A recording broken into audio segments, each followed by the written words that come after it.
საღამო მშვიდობისა, თქვენ უყურებთ აქტუალურ თემას, მე მაკაცინცაძე ვარ, რამდენიმე წამში თქვენ ნახავთ. ფსიქიკური ჯანმრთელობის პრობლემები, რომელიც არასათანადო მკურნალობის გამო ტრაგედიების მიზეზი ხდება. სერვისების და ინდივიდუალური მიდგომების დეფიციტი, რომელიც სფეროს მთავარ გამოწვევად რჩება. კლინიკების, ცენტრების და თავშესაფრების არასაკმარისი რაოდენობა. საზოგადოებაში დამკვიდრებული სტერეოტიპი და სტიგმა, რომელიც პაციენტების მდგომარეობას ამძიმებს და რისკს ზრდის. ფსიქიკური აშლილობა და სხვადასხვა ტიპის ადიქცია. რა გამოსავალს ხედავენ სპეციალისტები, რა უნდა გააკეთოს სახელმწიფო და როგორ უნდა დავძლიოთ გამოწვევა ისე, რომ მენტალური ჯანმრთელობის პრობლემის მქონე ადამიანები არ იყვნენ გარიყულები. ყველაფერი ჩვენი ფსიქიკური ჯანმრთელობის შესახებ აქტუალურ თემაში რამდენიმე წამში. ჩვენ გვახსოვს რამდენიმე უმძიმესი შემთხვევა, რომელიც ფსიქიკური აშლილობის დროს არასაკმარისი მკურნალობის, სერვისების ნაკლებობის ან ოჯახის და საზოგადოების დამოკიდებულების გამო ტრაგედიები დასრულდა. გასულ კვირას პაციენტი, რომელსაც ფსიქიკური პრობლემები ჰქონდა და რომელიც ოჯახის სურვილის მიუხედავად სტაციონარში ვერ მკურნალობდა, უბედური შემთხვევის შედეგად დაიღუპა. გასულ წელს ასევე ფსიქიკური აშლილობის მქონე პირმა 13 წლის ძმის შვილი იფსხვერპლა. გვახსოვს გახმაურებული შემთხვევა თბილისში, როცა დაავადების რეციდივისას პაციენტმა მცირეწლოვანი ქუჩაში მშობლების თვალწინ დაჭრა. ყველა მათგანის ოჯახი აღიარებდა პრობლემას, თუმცა აღმოჩნდა, რომ პერიოდულად ჩატარებული მკურნალობის მიუხედავად ტრაგედიების თავიდანაცილება ვერ მოხერხდა. თითქმის ყველა აღიარებს, რომ ქვეყანაში არ არის საკმარისი სერვისები და კლინიკაში, რომ ამ საკმაოდ მასშტაბური პრობლემის დაძლევა მოკლე დროში მოხერხდეს, მით უფრო მაშინ, როცა ფსიქიატრთან ვიზიტი და ფსიქიკური პრობლემების ქონა კვლავ სტიგმატიზებულია. ასეთ ვითარებაში სად არის გამოსავალი, როგორ მოვახერხოთ გარშემომყოფთა უსაფრთხოების დაცვის პარალელურად მენტალური პრობლემის და სხვადასხვა ტიპის ადიქციის მქონე ადამიანების უფლებების დაცვა. რა და როგორ უნდა შევცვალოთ? სწორედ ამ თემაზე ვისაუბრებთ დღეს დარგის სპეციალისტებთან და ჩვენი სტუმრები არიან დავით ზურაბაშვილი, მერი მაღლაფერიძე, ზავრადაშვილი, ჭყონია, ხათუნა თოდაძე და აკაკი ზოიძე. მოგესალმებით და ძალიან დიდი მადლობა, რომ დამითმეთ დრო და ხართ დღეს ჩვენთან სტუდიაში სტუმრად. ბატონო დავით, რუსთავში მომხდარ შემთხვევასთან დაკავშირებით თქვენ ამბობთ, რომ პაციენტს სხვა პროფილის კლინიკაში ესაჭირეობოდა მკურნალობა, თუმცა მაშინ, როდესაც საქმე გვაქვს ფსიქიკური აშლილობის პარალელურად ფიზიკურ შემთხვევაში შეზღუდული შესაძლებლობის ქონასთან, ვიცით, რომ სერვისები კიდევ უფრო ნაკლებად ხელმისაწვდომია. როგორ უნდა მოიქცეს აი ასეთ ვითარებაში ოჯახი, ან ვის უნდა მომართოს? ჩემთვის ცოტათი ძნელი ამაზე საუბარი, იმიტომ რომ გამოძიება ალბათ ჯერ არ დამთავრებულა, ამიტომ ბევრ დეტალებს და ნიუანსებზე საქმის დეტალებზე ცხადი არ ვსაუბრობთ, იმ ფაქტის გათვალისწინებით, რომ დასრულებული არ არის გამოძიება. მოთ მაშინ ზოგად პრინციპს კითხავ კი არა ხმამაღლად ვიტყვი. პაციენტს პიროვნებას მოქალაქე შეიძლება ჰქონდეს ფსიქიკური პრობლემები, შეიძლება ჰქონდეს ფსიქიკური პრობლემები, რომელიც ვლინდება ნარკოლოგიის მხრივ და შეიძლება პარალელურად ჰქონდეს სომატური დაავადებები. ანუ შეიძლება იყოს პირველი ჯგუფის ინვალიდი, ვერ დადიოდეს, საჭიროებდეს თქვა სხვა ტიპის სპეციფიურ მოვლას და ასე შემდეგ. ანუ ყოველდღიურ ქირურგიულ დახმარებას, მხარდაჭერას და შემდეგ. ამიტომ ალბათ ყველაზე სწორი იქნება, რომ არსებობდეს ისეთი სპეციფიური დაწესებულებები, სადაც ფსიქიკური პრობლემების მქონე პაციენტებს, რომლებიც შესაძლებელია მოვლენ იქნეს ამბულატორიული სერვისით, მაგრამ სომატური მხარე იყოს მოწესრიგებული სხვა ტიპის დაწესებულებით. ეს სისტემა ჯერ არ არის განვითარებული, არსებობს საქართველოში, მაგრამ საწოლების რაოდენობა ძალიან ცოტა. ანუ პრაქტიკულად სულ დაკავებულია, შეიძლება ითქვას, რომ არის მხოლოდ ცოცხალი რიგი. ანუ თუ ვიღაცა ოჯახის წევრმა წაიყვანა, მაშინ ადგილი თავისუფლდება და ასე შემდეგ. მაგრამ არსებობს კერძო სისტემა, რომელიც მე მიმაჩნია, ალბათ ძვირი, მაგრამ არსებობს კერძო სისტემა, სადაც ადგილის პოვნა ცოტათი ძნელია. კერძო სისტემა არ ამართლებს არ სახელმწიფოს, იმიტომ რომ კერძო სისტემა არის აბსოლუტურად სულ სხვა მიმართულება, მაგრამ სახელმწიფომ უნდა შესთავაზოს თავისი მხარე ასეთ ტიპის პაციენტებს. ანუ ეს არის საკითხი, რომელიც დღევანდელ დღეს ვითარდება, მაგრამ განვითარების სიჩქარე არის დაბალი. მე მიმაჩნია, რომ უფრო მალე უნდა გაკეთდეს ეს მომსახურება. დიახ, სწორედ ამაზე საუბრობთ პრინციპში. სპეციალისტების უმეტესობა რომ სერვისები არის ძალიან მცირე რაოდენობით და ამ შემთხვევაშიც მეტნაკლებად ხდება თქვათ პრიორიტეტული პაციენტებზე გადანაწილება ხო გაბატონო იმის გათვალისწინებით რომ შედარებით მძიმე პაციენტების დატოვება ხდება სტაციონარში ან თქვათ ნაწილი პაციენტების მკურნალობა გადადის სახლში გადამისამართება მათი და ძირითადად პასუხისმგებლობას ამ შემთხვევაში იღებენ ოჯახის წევრები. Რამდენად მართებულია თუნდაც ეს მიდგომა? ან რამდენად ამართლებს მოდით ასე თქვათ პრაქტიკაში? კი ბატონო, ის და გამართული ფსიქიკური ჯანდაცვის სისტემა ნიშნავს იმას, რომ შენ გაქვს საკმარისი რაოდენობის და მოცულობის სერვისები, რომლებიც ახერხებენ, რომ ადამიანის ღირსების და უფლებების დაცვით მოემსახურონ მას მაქსიმალურად და ამასთან დაცული იყოს საზოგადოება, რომ თავიდან ავიცილოთ აი შედეგები, რაც თქვენ ჩამოთვალეთ, ხო? იმისთვის, რომ ესეთი სისტემა არსებობდეს, უნდა გქონდეს საკმარისი რაოდენობის სერვისები და საკმარისი ხარისხის სერვისები. და რაც თავარია, უნდა იყოს ძალიან კარგი კოორდინაცია ამ სერვისებს შორის. იცით, იმიტომ რომ ხა ჩვენ ხედავთ ხო, როდესაც ადამიანი არის მწვავე მდგომარეობაში და არის ქუჩაში, ბუნებრივია საზოგადოება იძაბება და ურჩევნია, რომ ესეთი ადამიანები საერთოდ არ იყვნენ საზოგადოებაში, არ იყვნენ ინტეგრირებულები, ხო? და ურჩევნია, რომ სადღაც იყოს იზოლირებული. ჩვენ თუ გვინდა რომ იყოს მართლა კარგი და გამართული სისტემა, უნდა გქონდეს იმდენი სერვისი, რომ ეს ადამიანები იყვნენ ინტეგრირებული საზოგადოებაში, მაგრამ იყვნენ მოვლილები და მათზე ხორციელობდა ზრუნვა. ამისთვის თუ იქნება წვეტა ამ სერვისებს შორის, ვერანაირად ვერ მოხერხდება, იმიტომ რომ პაციენტი მწვავე მდგომარეობაში მოხდება საავადმყოფოში, მერე საავადმყოფოდან გაეწერება კაცმარცის ადმინის, იქ მანამდე არ გამწვავდება, მერე ვიღაცა სადღაც მოყავს. აი ეს არის ძალიან სერიოზულად დასალაგებელი. და დღევანდელ დღეს არის ძირითადად სწორედ ეს კოორდინაციის პრობლემა და თავი რომ დავანებოთ იმას, რომ არასაკმარისი სერვისია, რაც არის სერვისები, ისინიც კი დაგსაქსულად და არაკოორდინირებულად მუშაობენ. არ ვიცი, ამას აქვს ალბათ ობიექტური მიზეზების ჯერ დეფიციტურია ყველაფერს თავი დავანებოთ, არ არის იმდენი რაოდენობა, რამდენიც უნდა იყოს. და მეორე, იცით, იგივე აქ წამოიჭრა უკვე წამალმოხმარების პრობლემით გამოწვეული ფსიქიკური აშლილობები, ხო? ჩვენ როდესაც ფსიქიკურ სისტემას ვაწყობთ თუ ანალიზებ რა გჭირდება, რა დატვირთვა გჭირდება, ხო? ფიქრობ ხოლმე ფსიქიკური აშლილობის მქონე პირებზე. ჩვენ არ ყოფილა გათვლა იმაზე, რომ თქვა მეორადი ფსიქოზების მქონე პირებისთვის რა გაკეთებული იყოს, ან იმაზე რა მოცულობის სერვისები უნდა ყოფილიყოს დამატებული. რასაც ახლა ხედავ ჩვენ პრაქტიკაში იმის გამო რომ ნარკოლოგია ვერ იღებს თავის, ნარკოლოგიას დეფიციტური დარგია, ხო, პრინციპში. ამიტომ ბევრი რაღაცა ისე ფსიქიატრიაზე გადმოდის, ეს ტვირთად აწვება, ხო? ეს არის როგორც სტაციონარული მომსახურება და ამაზე არაერთხელ გვისაუბრია, რატო არ არის სტაციონარული საწოლები? არ არის ერთი რომ ქრონიკული პაციენტები ცხოვრობენ და მეორე მწვავე საწოლები ძირითადად დაკავებულია ესეთი ორმაგი დიაგნოზების მქონე ადამიანები. იგივე ხდება ახლა ამბულატორიების მონიტორინგს ვატარებთ ჩვენ და ამბულატორიებშიც შევიდა მეტადონის პროგრამა და პრინციპში ეს ისედაც დეფიციტურ სერვისებს კიდევ დამატებით ტვირთად დააწვა. შესაბამისად, ისედაც დეფიციტურ სერვისებს, როდესაც კიდევ ემატება დამატებითი დატვირთვა, რომელიც ზიდვა მას არ შეუძლია, ამის შედეგად, რა თქმა უნდა, პაციენტი ვერ იღებს სათანადო ზრუნვას და ეს აისახება მის ჯანმრთელობას და ბოლო ჯამში აისახება საზოგადოების მდგომარეობას. ოჯახზეც პირველ რიგში, იმიტომ რომ ოჯახის წევრები ძალიან მძიმე მდგომარეობაში არიან.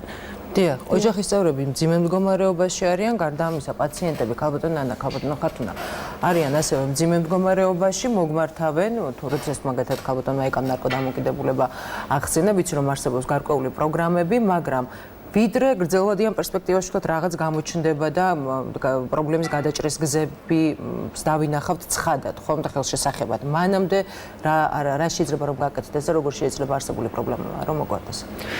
საღამოშიდობისა ჩვენს მაყურებელს, რა თქმა უნდა, ფსიქიკური ჯანმრთელობის პრობლემა დღეს საქართველოში ძალიან მწვავედ დგას, ბევრი მიმართულებით და ბევრი მიზეზის გამო. ეს სერვისები არ არის განვითარებული, არის საოცარი დეფიციტი ნამდვილად როგორც დაწესებულებების, ისე სპეციალისტების და ქალბატონი აკასთვის ცნობილია, რომ წელს ჯანდაცვის სამინისტრომ რამდენიმე უკვე წლევანდელ წელს მიიღეს ახალი ნაკადი, რამდენიმე დეფიციტური სპეციალობისთვის უფასო რეზიდენტურა გამოაცხადა, უпростоრად უფასო არაფერი არ არის ამ ქვეყანად, აი ამას აფინანსებს სახელმწიფო და ერთ-ერთი აი ამ 4-ოდე სპეციალობიდან არის სწორედ ფსიქიატრია, ვინაიდან ქვეყანა ძალიან დიდ დეფიციტს განიცდის აი ამ მიმართულების სპეციალისტების. ასევეა ნარკოლოგიაში და ჩვენი იმედი გვაქვს, რომ რაღაცა გარკვეულად დაფინანსება ამ თვალსაზრისითაც მოწესრიგდება. მაგრამ გარდა ამისა, რა თქმა უნდა, გარდა ვთქვათ სპეციალისტების ნაკლებობისა, ბევრი სხვადასხვა მიზეზია. ერთი თვითონ აი ამ სერვისების ხარისხი არა, რაც დამოკიდებულია ერთის მხრივ იმ პროფესიულ თემზე, რომელიც აი ამ მიმართულებით მუშაობს და მეორეს მხრივ, რა თქმა უნდა, სახელმწიფოს მიდგომაზე, დაფინანსებაზე და აუცილებლად ნავახსენოთ საზოგადოების მიდგომა, იმიტომ რომ ყველაზე სტიგმატიზირებული პაციენტები ესენი არიან, რა თქმა უნდა, ფსიქიური დაავადებების მქონე, მენტალური პრობლემების მქონე პაციენტები, ასევე გარკვეული ადიქციის, ნარკოდამოკიდებული, ალკოჰოლდამოკიდებული, თამაშდამოკიდებული და ასე შემდეგ. და იმის მაგერად ახლა ეკამ საკმაოდ კარგად განმარტა, რომ სერვისები უნდა იყოს დივერსიფიცირებული. ჩვენ ახლა თუ ვთქვათ იმაზე დავიწყებთ მხოლოდ საუბარს, რომ რატო არ გვაქვს კარგი სტაციონარები, ან იმდენი საწოლი, რომ ყველა ფსიქიურად ავადმყოფი ან ყველა დამოკიდებული მოვათავსოთ არა ამ სტაციონარებში, რა თქმა უნდა, ეს არ არის სწორი მიმართულება. პირიქით უნდა იყოს აბსოლუტურად, ესე იგი, სხვადასხვა ტიპის სერვისი და იმ ეტაპზე იმ ადამიანს, ვისაც სჭირდება აი ეს კონკრეტული სერვისი, ის სერვისი მზად უნდა იყოს, რომ მაშინ მიიღოს ეს პიროვნება, როდესაც მას დასჭირდება. მაგალითად, აი როცა ვლაპარაკობთ ადიქციაზე, არა? ნარკოდამოკიდებულ ადამიანს აქვს ხოლმე პერიოდები, როდესაც მას უჩნდება რაღაც გარკვეული мотиваცია, რომ იმკურნალოს. და აი სწორედ მაშინ მას უნდა შეეძლოს აი ამ კურნალობის მიღება და არა ისე, რომ ის თქვათ 2 და 3 თვის განმავლობაში რიგში იდგეს, სანამ თქვათ მისი რიგი არ მოვა, იმიტომ რომ 3 თვის მერე სრულიად შესაძლებელია, რომ მას ეს мотиваცია ჰქონდეს დაკარგული. რაც შეეხება ამ სერვისების კიდევ განვითარებას, თქვათ ახლა რეაბილიტაცია, ეს არის ჩვენ როცა მკურნალობაზე ვლაპარაკობთ, არა, საუბრობთ ხოლმე და ვგულისხმობთ იმას, რაც გვაქვს საქართველოში, არა, თქვათ დამოკიდებულების თვალსაზრისით მხოლოდ ოპიოიდებს დამოკიდებულ პირთათვის ჩანაცვლელი თერაპია და მართლაც ძალიან გაიზარდა, გაფართოვდა როგორც გეოგრაფიულად, ისე რაოდენობრივად. მე დღევანდელი ციფრები ამოვიღე და უკვე ერთდროულ მკურნალობას გადის მთელი საქართველოს მასშტაბით 10,600-ზე მეტი ადამიანი. რაც ძალიან კარგია, იმიტომ რომ ეს არის ჯანდაცვის ორგანიზაციის მიერ ერთ-ერთი მტკიცებულებაზე დაფუძნებული, შემოთავაზებული და რეკომენდებული თერაპია, მაგრამ ისე ვთქვათ იგივე ეს ძალიან კომპეტენტური ორგანიზაცია გვეუბნება, რომ არ შეიძლება რომ რაღაცა თავკომბალა იყოს სისტემა და მაგალითად მარტო ჩანაცვლელი თერაპია იყოს განვითარებული. მას ჯერთი ყველა დამოკიდებული ადამიანისთვის არ არის, არა, ძალიან სპეციფიკურია, მხოლოდ და მხოლოდ ერთი ტიპის დამოკიდებულების შემთხვევაში შეიძლება მოიხმარო და გარდა ამისა, ყველა ადამიანს არ ჭირდება, ან არ უნდა, ან ვერ ემორჩილება, ვთქვათ, აი ამ ტიპის მკურნალობას. მას უნდა შევთავაზოთ სხვა დეტოქსიკაცია და შემდგომი რეაბილიტაცია, იმიტომ რომ აი ეს რეაბილიტაცია, რაც მკურნალობის განუყოფელი ნაწილია. ჩვენ კი ესე ვყოფთ ხოლმე, აი მკურნალობა რეაბილიტაცია, მაგრამ აი ეს რეაბილიტაცია არის მთავარი მკურნალობის მთავარი ელემენტი, რომელმაც უნდა მიიყვანოს ადამიანი რემისიამდე, რეციდივის პრევენციამდე და ასე შემდეგ. და კიდე ერთი რამ მინდა თქვა, რომ ძალიან ბევრი ღიობი და არასწორი, ვთქვათ, მოსაზრებები არის კანონმდებლობაშიც, რომელსაც ჩვენ გვინდა თუ არ გვინდა ვემორჩილებით. აი მაგალითად რომ ავიღოთ და მე არ მინდა ახლა ხაზი გავუსვა, ვთქვათ, რომელ კონკრეტულ შემთხვევებში იმოქმედა აი ამ არასწორმა რაღაც საკანონმდებლო პუნქტებმა, მაგრამ შეიძლება მაყურებელი თვითონაც მიხვდეს.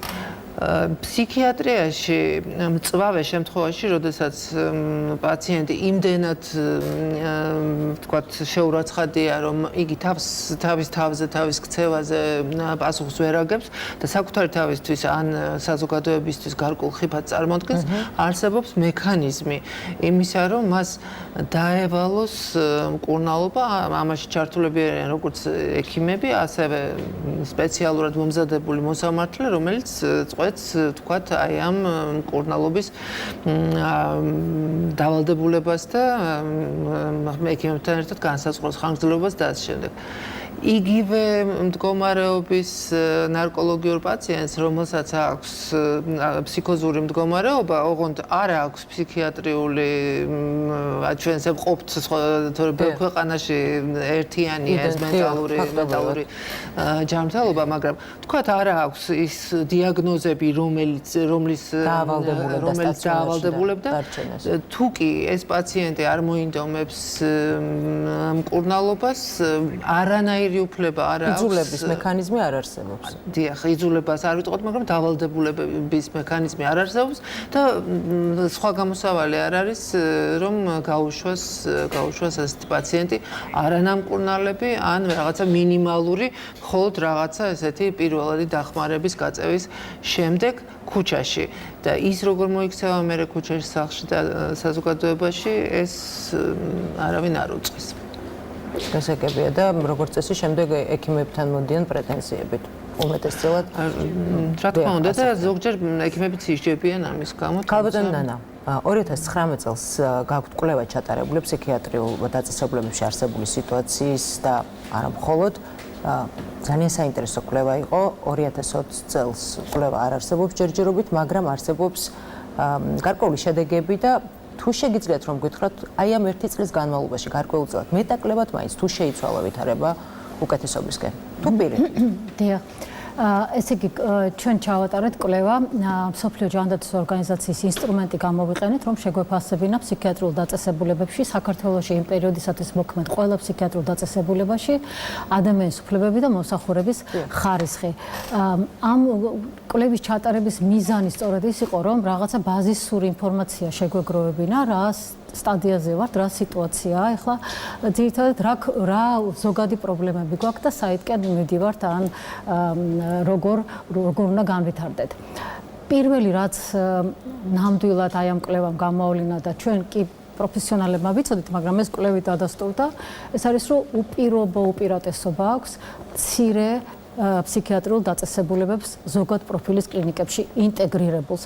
ასეთი ჩვენ ცოტა გვაქვს დღეს სამწუხაროდ და ნამდვილად ეს როგორც ობიექტური შეფასებით ჩანდა, რომ იქ პაციენტებიც უფრო კმაყოფილები იყვნენ, გარემოც უფრო ჰუმანური და ადამიანური იყო, მომსახურებაც უფრო ასე ვთქვათ, არ მინდა ვთქვა, რომ მაღალკვალიფიციური იყო, მაგრამ ასე ჩანდა, რომ ვინაიდან ურთიერთობა სხვანაირი იყო, დაყოვნება ხანმოკლე იყო, ინტეგრირება მეტი იყო, თუნდაც აი ეს პრობლემა, რაც ბატონმა დავითმა თქვა, რომ სომატური პრობლემები როცა გაქვს და ძნელია ამ სომატური ჯანმრთელობის, სომატური ჯანდაცვის სერვისების ხელმისაწვდომობა რთულია ჩვენი პაციენტებისთვის, ესეც უზრუნველყოფილია, იქვე სხვა გაყოფილებაში გადადიან, სხვა სპეციალისტებს ეძახიან, ანუ არაჩვეულებრივად გრძნობენ ადამიანები თავს და უფრო მოდიან კიდევაც ასეთ კლინიკებში. ეს იყო ერთი, რაც ნამდვილად გამოვლინდა ყველანაირი შეფასებით.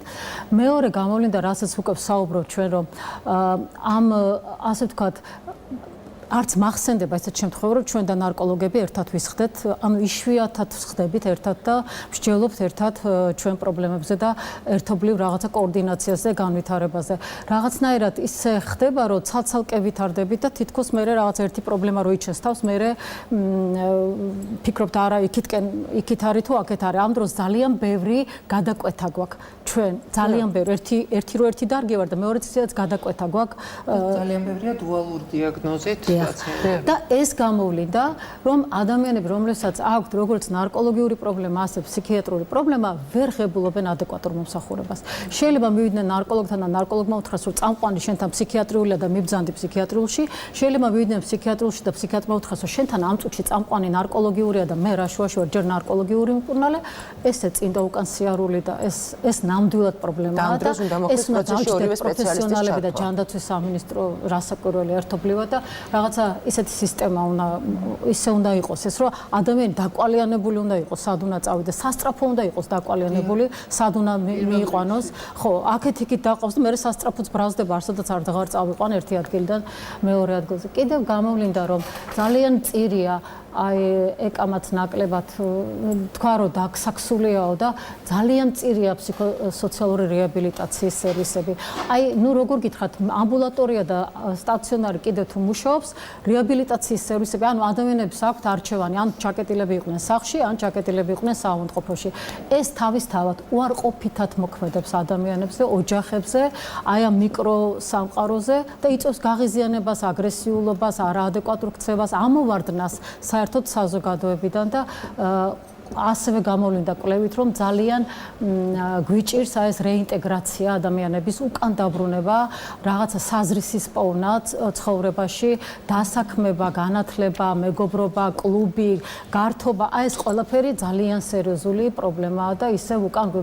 შემდეგ კიდევ ერთი მწვავე პრობლემა გამოვლინდა, რომ საავადმყოფოები არის გადატვირთული ქრონიკული პაციენტები და დღეს კი არა, ერთი წელიწადია მწვავე პრობლემაა ადგილების სტაციონარული ადგილების, იმიტომ რომ რეალურად 40% საწოლების დატვირთულია იმ პაციენტების, რომ ყოფილიყო საცხოვრებელი და ვისაც არ აქვს საცხოვრებელი, ან ვისაც არ აყავს მხარდამჭერი არავინ სახლში და მისი გაშვება შეუძლებელია, მარტო ვერ იარსებებს, არ შეუძლია ცხოვრება.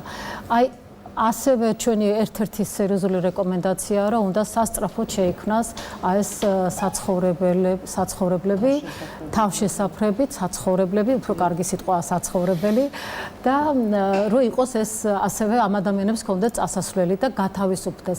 ასევე არ შემიძლია რომ არ გავიხსენოთ თქვენ სტუდიაში 3 წლის წინ, როდესაც ხუდუშაურის კლინიკა დაიხურა, ვამბობდით რომ მწვავე კრიზისი შეიქმნება საწოლების, არ შეიძლება ასე დაიხუროს კლინიკა და არ გადაიდგას რაღაცა ნაბიჯები, იმიტომ რომ კერძოა მენეჯმენტი და იმას თავისი ინტერესი აქვს და სახელმწიფოს ვალდებულება იყო რომ არ დახურულიყო ეს კლინიკა. და არ გადაიდგა ნაბიჯები და პასუხი მივიღეთ, რომ ჩვენ ვიზრუნეთ, რომ სხვა საავადმყოფოები აიღებენ თავის თავზევა, აი ამ ნაკაცო და აგერ შედეგი რომ ვერ აიღო. ფაქტიურად თვეში 50 კაცი ეს ბრუნვა მოაკლდა ქალაქს. ვერ აიღო თუ არ აიღოს? ვერ აიღო დატვირთვა, ძალიან რთულია, ნუ აღარ ყოფნის არც ადგილები, არც რესურსი, ძალიან რთულია. ერთი, ანუ 50 კაცის ბრუნვა მოაკლდა და მეორე საავადმყოფო ნახევარ დატვირთით მუშაობს კიდე ასევე მწვავე. იმიტომ რომ დაფინანსება არ ყოფნით მწვავე თუ დიდი კლინიკა კიდე შეინახავს თავის თავს, ხო, იმის გამო რომ ქრონიკული აქვს, სხვა აქვს, ხო, ეს ვერ ინახავს თავს, თუ მწვავე დაფინანსება, შეუმცირეს მწვავე დაფინანსება და დაკარგა მოტივაცია და ინტერესი რომ კონდეს რომ გააგრძელოს ეს სერვისი და ამიტომ ვფიქრობ, რომ ერთ-ერთი რეკომენდაციაა, რომ ეს მწვავე შემთხვევები გახდეს ისევ და ისევ მიმზიდველი, იმიტომ რომ ყველა მულტიპროფილური კლინიკა კერძოა და აუცილებელია, რომ ეს კერძო სექტორი ჩაერთოს აი ამ ჩვენს სერვისებში. კიდევ რეკომენდაცია იყო, რომ უკიდურესი დეფიციტია პერსონალის რეგიონებში. აქაც გვაკლია პერსონალი, მაგრამ რეგიონში, ნუ აი კატასტროფა ხდება და აი ხათუნამ როგორც თქვა, არც მოდიოდნენ ახალგაზრდები, ეხლა წამოვიდნენ, რახან რეზიდენტურა გახდა უფასო, წამოვიდნენ ახალგაზრდები, თორე აი კატასტროფა იყო, ახალგაზრდა ექიმი არც ჩანდა, არსად რეგიონებში არც მიდიოდა არავინ.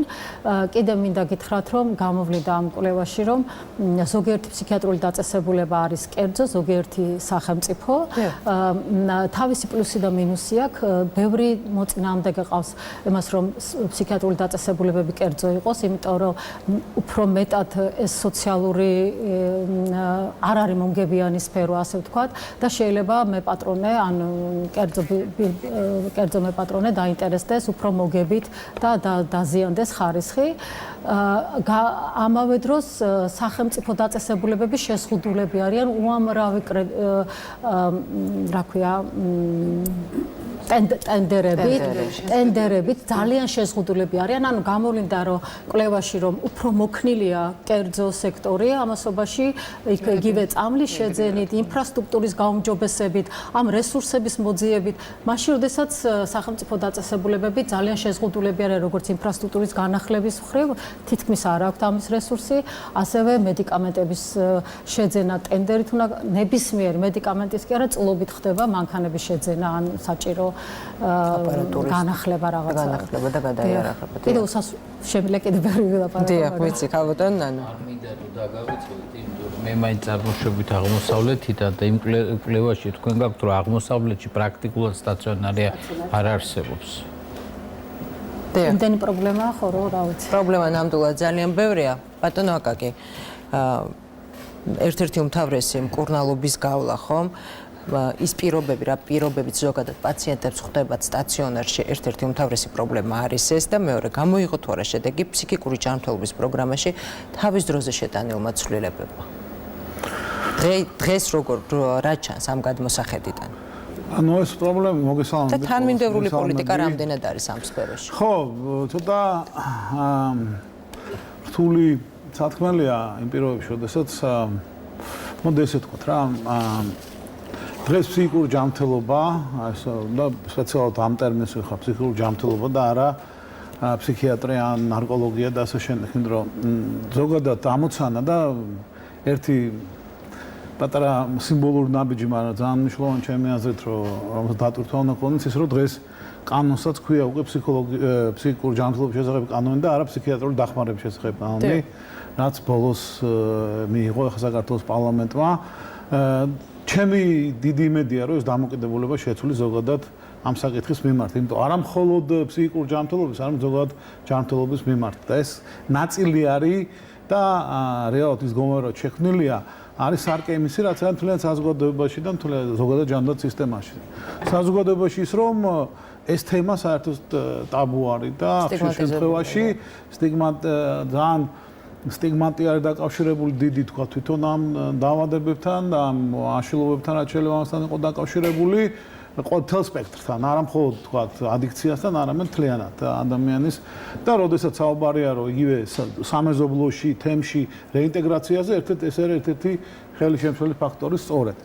იმიტომ რომ არასწორი კომუნიკაცია ხშირად ეს არასწორი წარმოდგენა იმის თაობაზე, რომლებიც 10 წლების განმავლობაში ყალიბდებოდა დაწყებული იმ სისტემიდან, როდესაც ეს პოლიტიკური იარაღი იყო და მე შემდგომ არ გამოსწორებულ ამ კუთხით, რომ აი ის ბოდიში და ეს გიჟია და ეს თემა არსებობდა ყოველთვის ძალიან ესეთი მნიშვნელოვანი პრობლემა.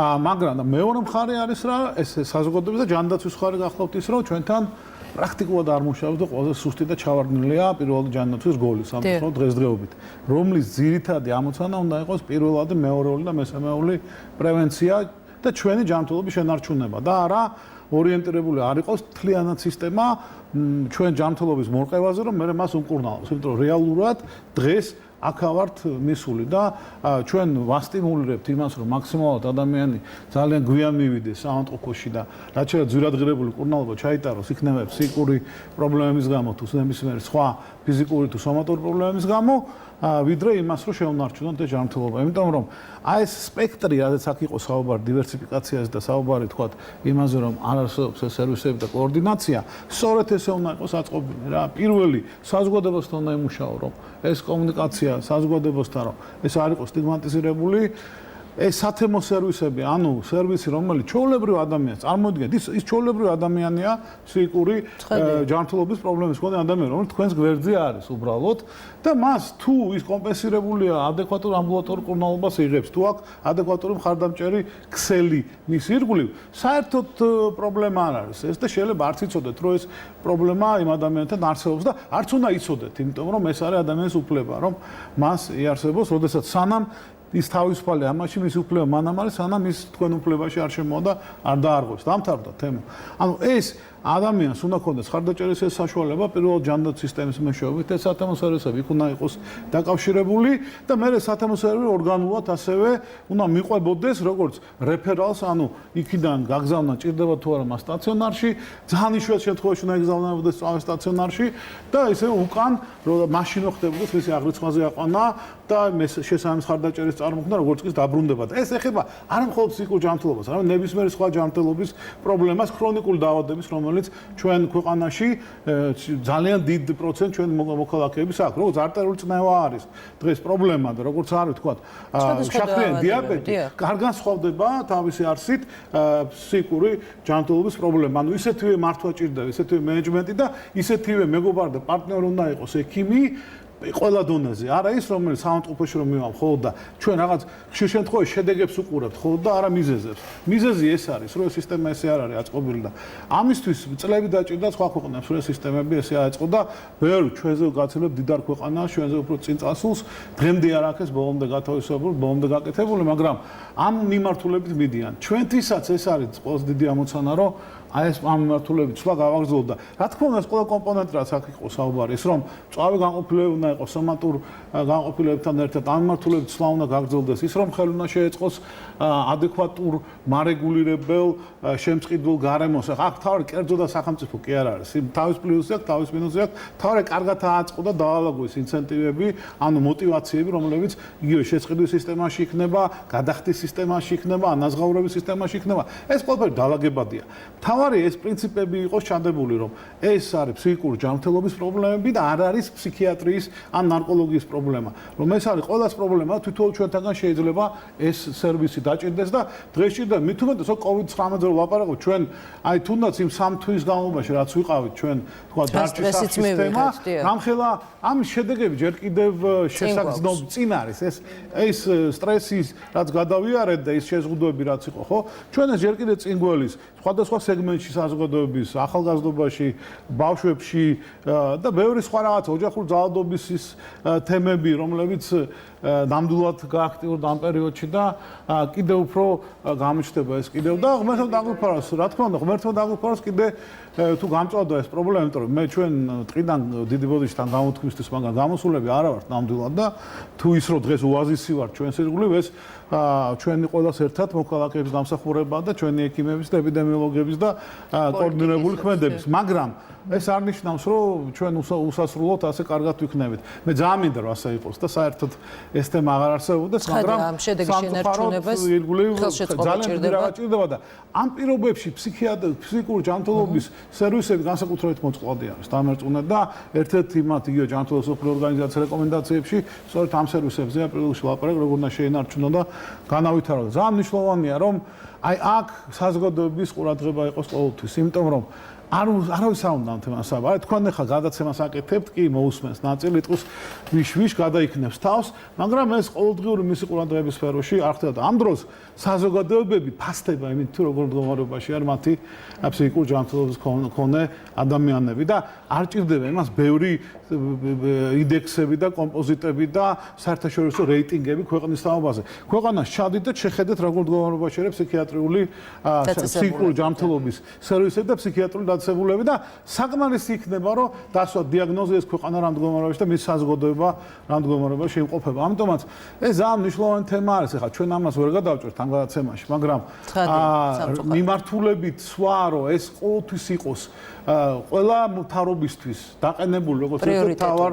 პრიორიტეტად რომ ეს იყოს ჩვენი საზოგადოებისთვის მნიშვნელოვანი თემა რომელსაც რავი ყველაფრის საფუძველი ადამიანის უფლებების საფუძველიც არის ყველა ეს ახასიათებს ჩვენ ინდიკატორია ჩვენი არსებობის და ვინ ავართ და ვის წარმოვადგენთ რა რომ ეს ყველაფერს კარგად ახასიათებს. ამიტომაც ადამიანის უფლებებისაც არის, დემოკრატიასაც არის, განვითარებისაც არის, ერთმანეთის პატივისცემისაც არის და რამდენიც სრულყოფილია და კარგი არის საზოგადოება, რამდენად შეკავშირებული ადამიანს პატრიოტულია, რამდენად ეროვნულია და რა ვიცი, კიდე რა მახასიათებელი შეიძლება იყოს, რამდენად აძლევს შესაძლებლობებს საზოგადოების წევრის განვითარებისა და რეალიზაციისა.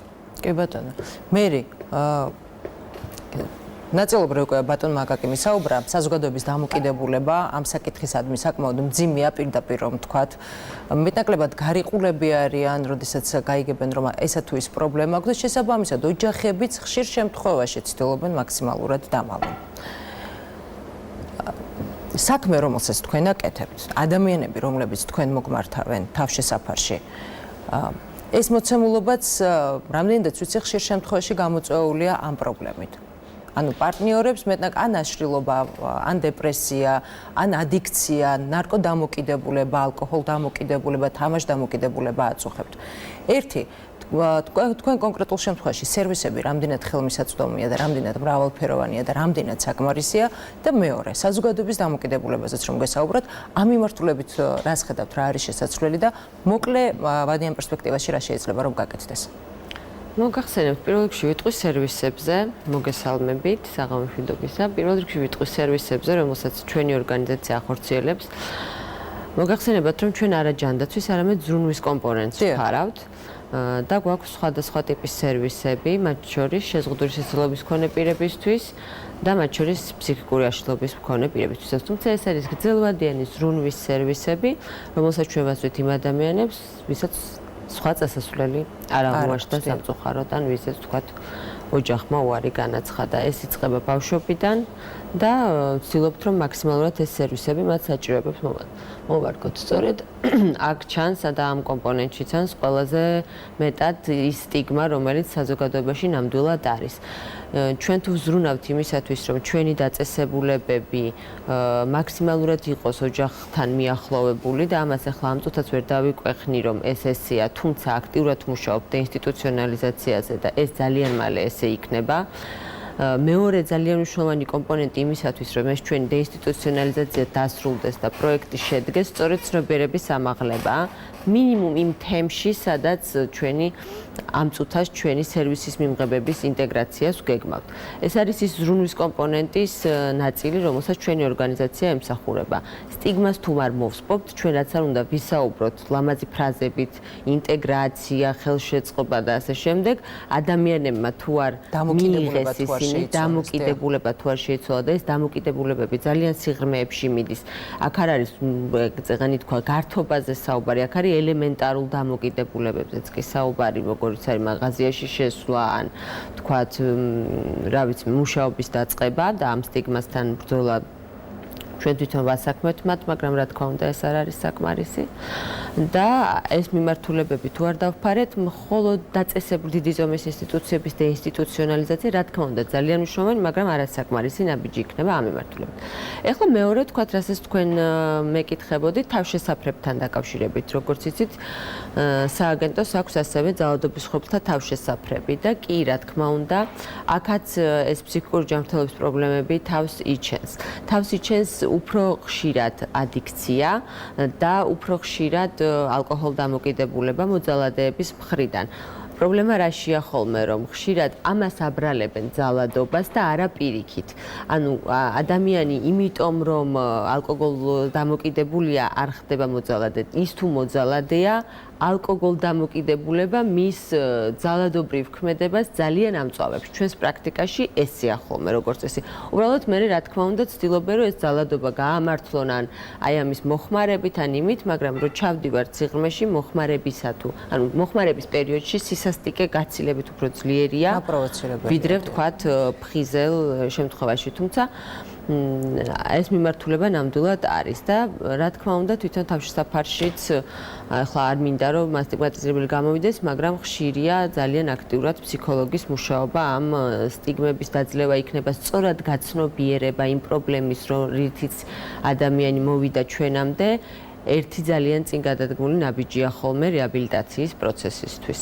ეს არის ის ძირითადი სერვისები, როგორც გითხარით, ჩვენ ძირითადად მხარდაჭერის და ზრუნვის კომპონენტს ვფარავთ, ზრუნვის სააგენტო და არა ვთქვათ ჯანდაცვის კომპონენტს, რომელზეც ახლა კოლეგები საუბრობდნენ. ჩვენი ზრუნვის კომპონენტები აი ამით შემოიფარგლება და გარდა ამისა, ვთქვათ, გვაქვს კიდე სხვადასხვა სარეაბილიტაციო ღონისძიებები და გვაქვს საკმაოდ წინწასული გეგმები. რომლის შესახებაც რაც არის შესაძლებელი დღეს რომ დავაანონსოთ. გეტყვით, დავაანონსოთ, რამდენიმე დღის წინაც დავაანონსეთ და ვფიქრობთ, რომ ძალიან მნიშვნელოვანი სერვისის განვითარება დავიწყეთ გაეროს ბავშვთა ფონდის და საქართველოს პარლამენტის ადამიანის უფლებათა კომიტეტის აქტიური მხარდაჭერით.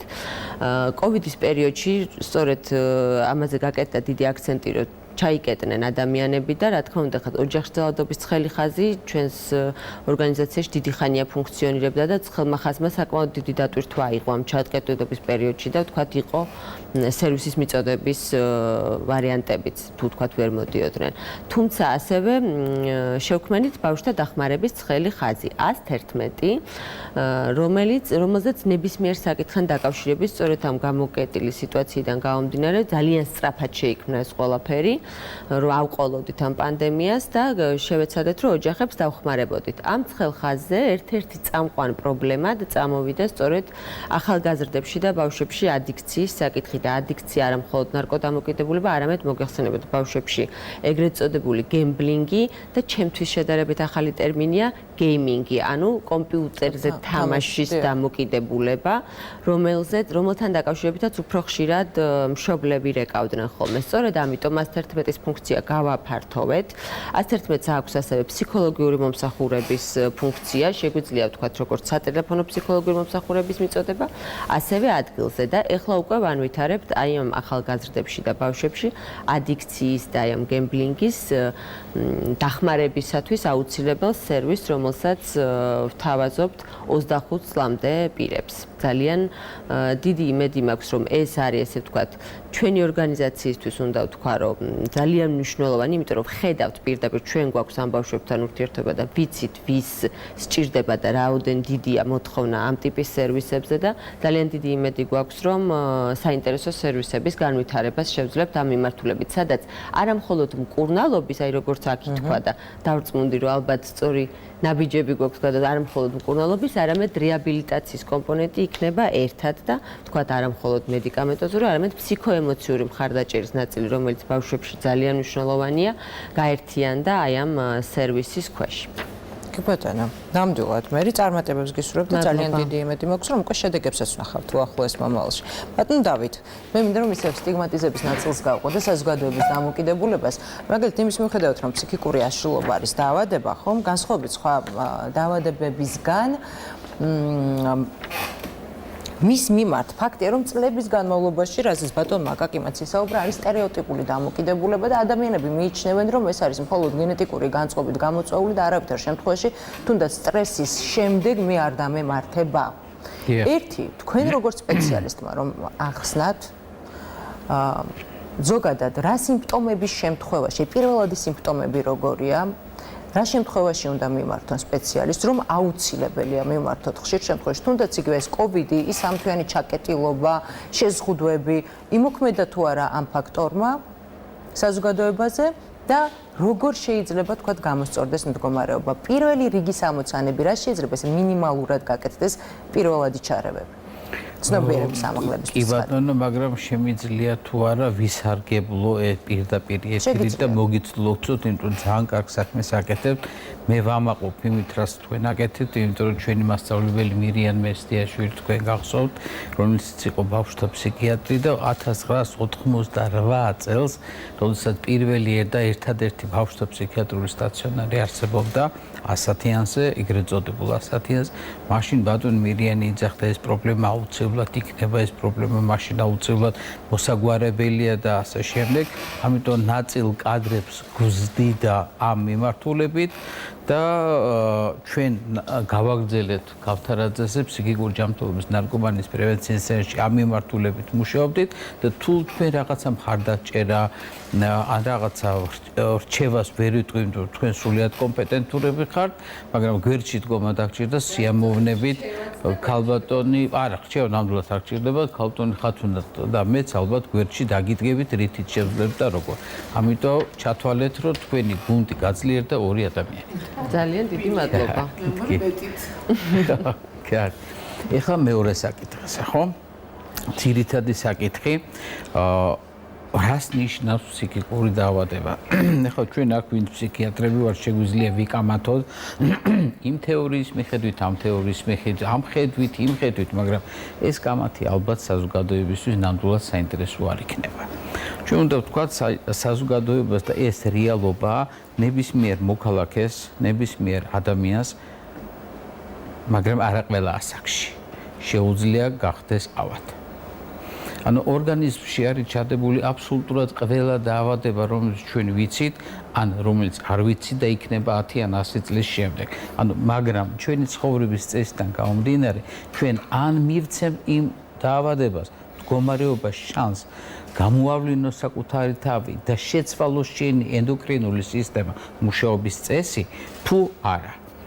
COVID-მა ძალიან ვერ ვიტყვი, იმიტომ არ შემხედრე არც ერთი შემთხვევა, მე კურირებდი შეძლების დაგვარად ამას, არც ერთ შემთხვევაში COVID-ის შემთხვევამ, არც იზოლაციამ, არც კარანტინებმა არ ჩართო მექანიზმი ფსიქიკური დაავადების.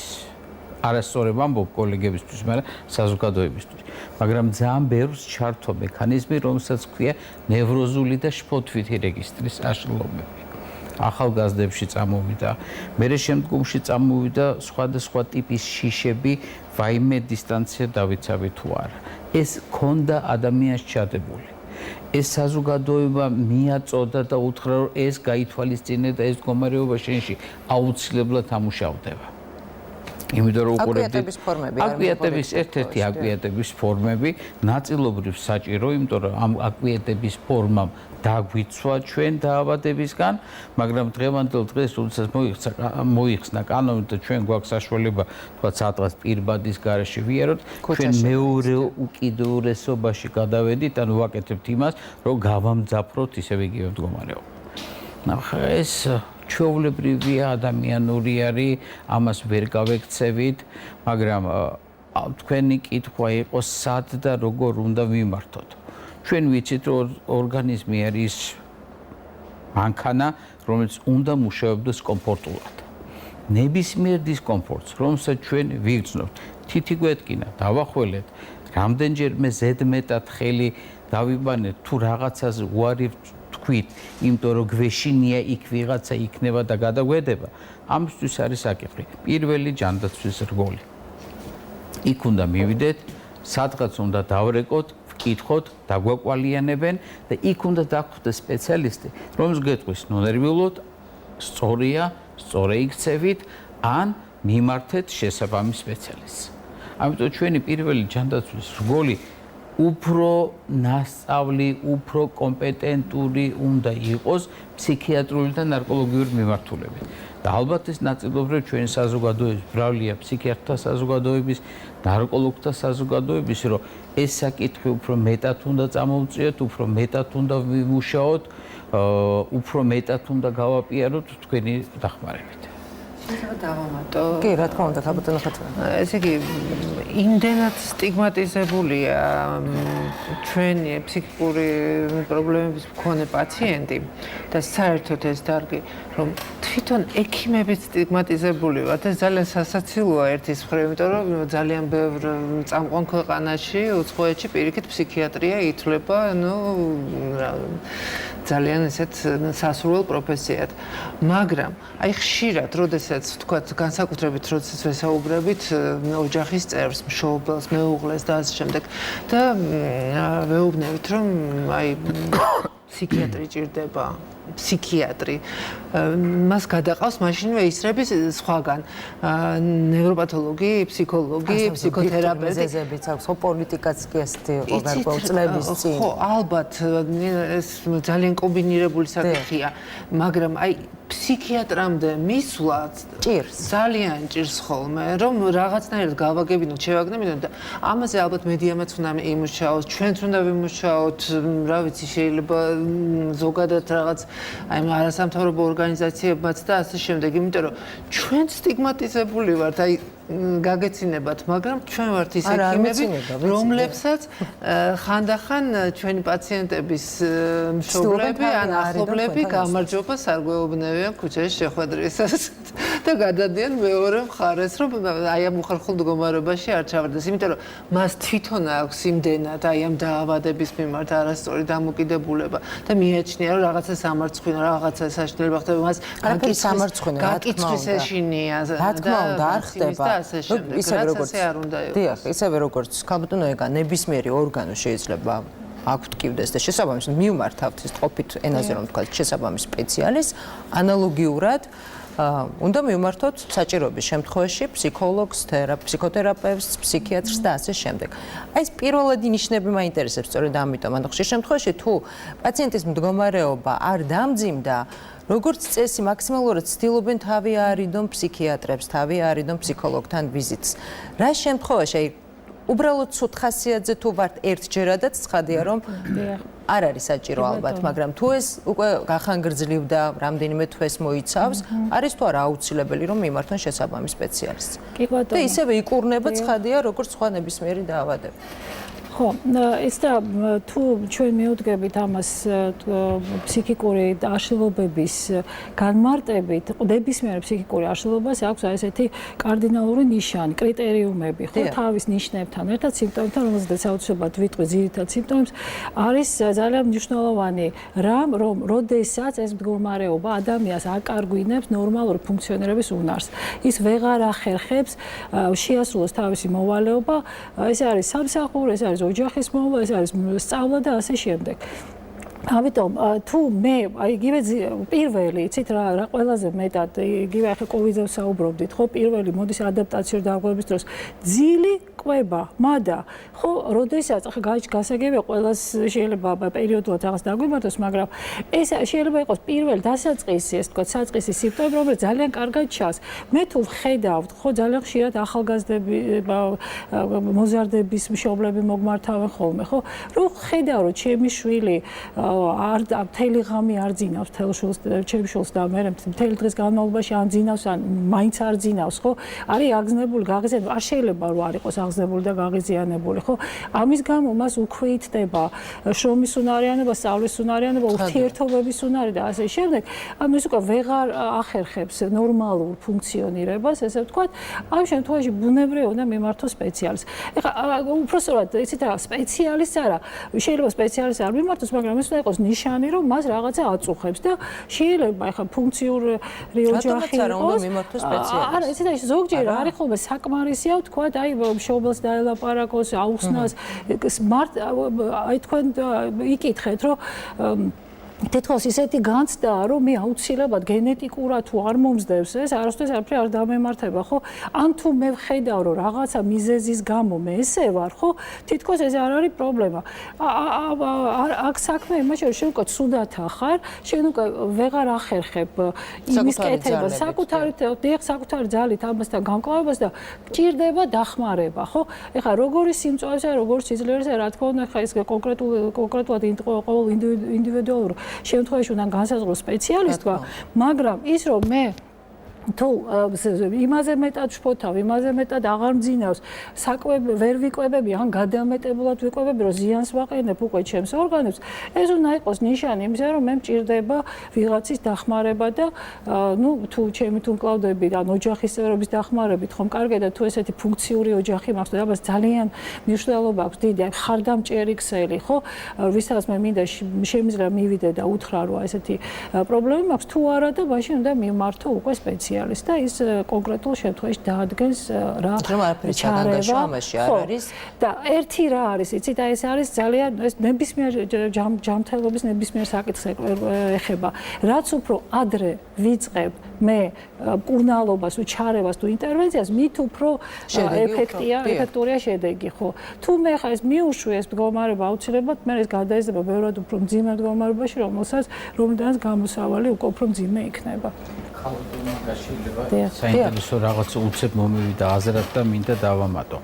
ადამიანს ძალიან უჭირს ხოლმე კრიტიკა იმ მდგომარეობაში, თulis რომ ეს არაუშავს, ეს გაივლის, ეს ნორმაა, ამისთვის ექიმი არ ჭირდება, სპეციალისტი არ ჭირდება და პირიქით თქვენი ბრალია სხვა ოჯახის წევრების და შემდეგ. ანუ თავისი პრობლემის არ დანახვა და გადაბრალება სხვაზე. ოჯახის წევრის ეს ჩავთვალოთ რომ პირდაპირ რა ვიცი რჩევა იმ ოჯახს რომელსაც ეს პრობლემა შეიძლება ქონდეს. ოჯახის წევრმა უნდა მარტივად თქვას. მე ვთვლი რომ შენ დახმარება გჭირდება. შენ მეთანხმები იმაში და იძახი რომ არა დახმარება არ გჭირდება. მაგრამ იმისთვის რომ მე დავწყნარდე. მოდი პატივი მეციმე. მივიდეთ ექიმთან. მივიდეთ სპეციალისტთან და იბან მითხრას რომ მე შევწდი. და თუ პასუხი არის არა ბატონო დავით. ეს უკვე მე სპეციალისტის კომპეტენცია არის, ორივე შეიძლება დაუნიშნოს წამალი, ორივეს მისცეს რეკომენდაციას და საკითხი უფრო ადვილად იქნება მოგვარებად, უფრო მოგვარებად. ეს კიდევ ცალკე პრობლემაა, როდესაც თქვა სპეციალისტამდე მიყვანის პრობლემა დგას რიგ შემთხვევაში, ნამდვილად ეს ასე სამწუხაროდ. და ამისთვის არსებობს ასეთი მექანიზმი. აი ასეთი მექანიზმი ძალიან პრაქტიკულია, ვიცი რომ შენ არ გჭირდება, მაგრამ მე ასე ვთვლი, მასწავლე მე ან მიმიყვანე იქამდე რომ მითხრა სპეციალისტმა, არა მე ვწდები. დავისვენებ და შეგეშვებ. მინდა რომ დავამატომეთ აუცილებლად გავატანო. პანდემიის გავლენას ფსიქიკურ ჯანმრთელობაზე მოსახლეობის გაკვეთით შევხედა. მინდა რომ ერთი წუთი დავუთმო ამ საკითხს. ზუსტად დღეს მოვისმინეთ კვლევის ანგარიში, იყო ხელმძღვანელი ამ კვლევის და ძალიან საინტერესო შედეგები იყო და მე ვთვლი რომ აი სახელმწიფო ჯანდაცვის სისტემა უნდა მზად შეხვდეს ამ პრობლემას და უნდა გააცნობიეროს რომ ეს პრობლემა შეიძლება დაუდგეს. შეიძლება კი არა დაუდგება უკვე მსოფლიო ჯანდაცვის ორგანიზაცია აფრთხილებს ყველას რომ ეს პრობლემა დადგება.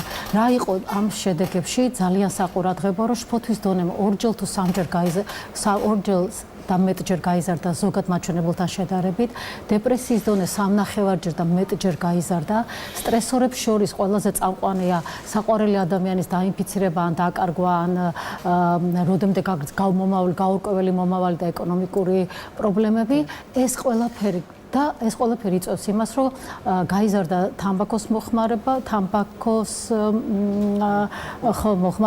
გაიზარდა ალკოჰოლ და სხვა ქიმიური ნივთიერებების მოხმარება და გაიზარდა აზარტულ თამაშებზე დამოკიდებულება და აი ამ თამაშებზე დამოკიდებულება. ეს ყველაფერი ონლაინ კვლევამ გამოავლინა მოსახლეობის და ხვალ ეს პრობლემა ჩვენ დაგვიდგება და მზად ვართ ჩვენი სისტემა, რომ ეს არა მარტო ჩვენ პირველადი ჯანდაცვის რგოლი, ჩვენ ფსიქიკური ჯანმრთელობის სპეციალისტები, ფსიქოლოგები, სპეციალურად მომზადებული სპეციალისტები დაგჭირდება ალბათ ამ სტრესთან დაკავშირებული პრობლემების მოზარდებთან სამუშაოდ.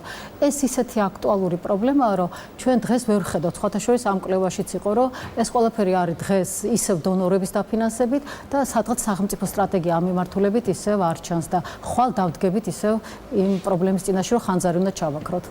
ხანძარი უნდა ჩავაქროთ პოსტ პერიოდში. ბატონო აკაკი, ამ მიმართულებით პირველი რიგის ამოცანებზე ფაქტობრივად უკვე ისაუბრეთ, რა არის გასაკეთებელი და რა უნდა გაკეთდეს. საზოგადოების დამოკიდებულებაზეც ნაწილობრივ ისაუბრეთ, მაგრამ აი ხვალ მომდევნო 1 თვის, მომდევნო 6 თვის განმავლობაში რა უნდა გაკეთდეს? სასწრაფოდ რა არის გასაკეთებელი? ნუ ერთი ნახევრად ხუმრობით. საიდან უნდა დაიწყო? კი ბატონო. ეს ნახევრად ხუმრობით სტიგმა რომ მოვაცილოთ, შეიძლება თქო ფსიქიატრებმა დაერქვა ფსიქოთერაპევტები და ეს გაცილებს რომ მოდური არის და ეს პრობლემა შეიძლება მიმართვიანობის გამოსწორდეს ამ კუთხით. ჰოლივუდის ფილმებიდან განსაკუთრებით პოპულარულია, როცა ნებისმიერი წარმატებული ადამიანი აუცილებლად საჭიროდ წავიდეს ფსიქოთერაპევტთან და ეს ალბათ სწორი იქნება. გადასადგმელი ნაბიჯები ხა არის მენტალური ჯანმრთელობის პროგრამა არის, რომელიც ალბათ გადასახედია და თავიდან არის. ნუ ამაზე ვლაპარაკობდით ჩვენ ანდრეს, ანამ ჯერ კიდევ ასე ვთქვათ აქტიურად ამ თემით ვიყავით დაკავებული ყველა ერთად. გადასახედია და რეალურად დღევანდელ მდგომარეობასთან მოსაყვანია აუცილებლად და კონკრეტული ნაბიჯები ამ ხრივ გადასადგმელია ამ თვალსაზრისით. ყველაზე საშუალო საქმე მე მაინც ვიმაჩნია, რომ პირველად ჯანდაცვის ასე ვთქვათ რგოლში ამ სერვისების ინტეგრაცია. მით უმეტეს ამ პირობებში, როდესაც ვსაუბრობ ჩვენ დღეს აი ამ მომავალ ტალღაზე, რომელიც აუცილებლად ტალღა თუ არ იქნება და თვითონ COVID-19-ის იქნება ტალღა აუცილებლად ფსიქიკური ჯანმრთელობის პრობლემების, რომელიც უკვე შედეგია იმისა, რაც აქამდე გავიარეთ. ანუ ეს არ არის მითიური და აი რა თქვა ბრძანა უკვე ეს ჩანს რომ ეს ყველაფერი არის. და ეს არის რაც თავი გადაუჭრელი პრობლემა. ეს არის პრობლემა, დავიწყეთ ეს სათავმჯდომარეობის განვითარება, მაგრამ არ არის სათავმჯდომარე დონეზე მისული და აი ხვალ და ზეგ პირველი ინვესტიცია ძალისხმევა ამაში უნდა ჩაედო ჩემი აზრით, თუ ეს მაქსიმალურად გამithანდეს. ოღონდ რაღაცა დამოუკიდებელ გაურკვეველ სტრუქტურად კი არა, არამედ რომელსაც ჭიდრო კავშირი ექნება, სწორედ აი ამ პირველ ჯანდაცვასთან და მერი ასევე სტაციონარულ თემასთან. მეორე თავიდან არის გასაკეთებელი სასწრაფოდ გენერალური გეგმა მთლიანად ამ დაწესებულებების, აი უკვე აი ამ ახალი მიდგომის საფუძველზე, ახალი ჩვენთვის ახალი, თორე რეალურად ეს არ ახალია არავისთვის, ცალ-ცალკე აღებული, მაგრამ ქვეყნისთვის თუ ეს პრიორიტეტად გაკეთდება, გადასახედია სად, როგორი ტიპის დაწესებულება უნდა იყოს, თუ ის გლანი გადასაკეთებელია გრძელვადამოლის გადაკეთდეს გრძელვადამოლის დაწესებულება და იქ დარჩეს ის პაციენტები, ვინც უნდა დარჩეს, თუ გჭირდება თქვა იგივე საუბარია დღეს ჰოლდინგის განვითარებაზე, სახელმწიფო რესპუბლიკური თქვა უნივერსალური ცენტრი, რომელიც ხოლმე დღეს დაიხურა და ასე შემდეგ თუ აქ დღეს სახელმწიფო შეეძლება რომ დაამატოს გარკვეული სერვისები, რომელიც ასე წავი დეფიციტშია, ხო, რომელიც მრავალპროფილიან კლინიკის ბაზაზე იქნება, არა, ის რაც დაიხურა, ჩანაცვლდეს.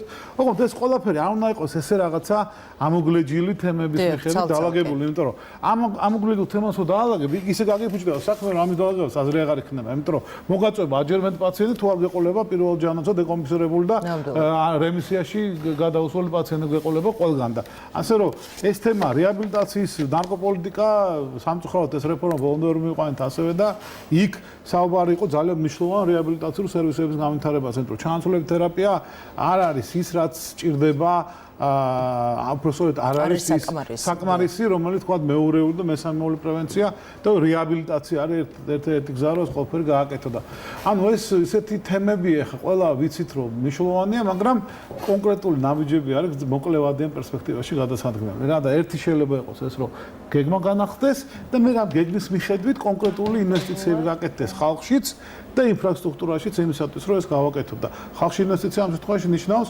გადამზადებას თუნდაც პირველ ჯანდაცვის ექიმების ამ პრობლემაში რომ მათ კარგად იმუშაონ ასე ვთქვათ არსებულ სპეციალისტებთან, კარგია რეზიდენტები და ახალგაზრდობა მოიზიდება ამ დარგში, მაგრამ მანამ არსებულებთანაც რომ იმუშაონ და მათ რეფერალი გაუკეთონ სწორედ იგივე პირველ ჯანდაცვის ექიმებმა და უთხრან რომ მიდიან არა გიჟების ექიმთან დიდი ბოდიშთან გამოთქვისას, არამედ მიდიან ფსიქოთერაპევტთან, ან მიდიან იმ ადამიანთან, რომელიც მათ ფსიქიკური ჯანმრთელობის შესახებ კონსულტაციას გაუწევს და დაეხმარება რომ თქვა ეს პრობლემები მოუგვაროს, არა? აი ეს თემა უნდა ჯდებოდეს და ერთიან სისტემაში იყოს და არ ჩვენი ექიმების მიერ, ჩვენი ექიმები უნდა იყოს სტიგმატიზირებული, როგორც სამწუხაროდ არა მხოლოდ ფსიქიკური ჯანმრთელობაზე, არამედ ტუბერკულოზიც იგივე პრობლემა არის და არც ასე ვთქვათ და შიდსეც იგივე პრობლემა არის. აი ეს სტიგმები, ესე დარჩენილები გვაქვს რა. როდესაც თვითონ ექიმები იგივე ცდილობენ რომ სხვა პროფილის რომ ამ მიმართულებით არ იმასხონ. აი ეს თემების მოგვარება ეს არის რაღაც ზოგადი მოთხოვნები საზოგადოების მიმართ, არის კონკრეტული ნაბიჯები, რომლებიც შეიძლება გადაიდგას და ნუ რაღაც იმედი მაქვს რომ და შესაძლებელია სრულად გამოსწორება. ნამდვილად ძალიან დიდი მადლობა სამწუხაროდ ჩვენთვის განკუთვნილით რომ ამოიწურა. ძალიან დიდი მადლობა საინტერესო საუბრისთვის, ძალიან დიდი მადლობა იმისთვის რომ მიყავით ჩვენთან სტუმრად და ძალიან დიდი იმედი მაქვს რომ უახლოს მომავალში, როდესაც შევიკრიბებით, აუცილებლად შევიკრიბებით, უკვე პოზიტიურ შედეგებზე ვისაუბრებთ. და ბოლოს მაქვს კიდევ ერთი ინფორმაცია, კიდევ ერთხელ ძალიან უნდა გთხოვოთ დახმარება, ამჯერად ჩვენი ერთიანობა ესეჭიროება 3 წლის პატარა მარიამს, რომელსაც საქართველოში ვერ დაუსვეს დიაგნოზი, თუმცა ექიმები ტვინის პროგრესირება დაავადებათა გარკვეულ ჯგუფს ვარაუდობენ. მას უკვე აქვს გადატანილი ინსულტი ამას აქში, რაც კიდევ უფრო მეტად ამძიმებს მდგომარეობას. მარიამს სასწრაფოდ ესეჭიროება გერმანიაში გადაყვანა, თუმცა ოჯახს სამწუხაროდ საკმარისი ფინანსური რესურსი არ აქვს.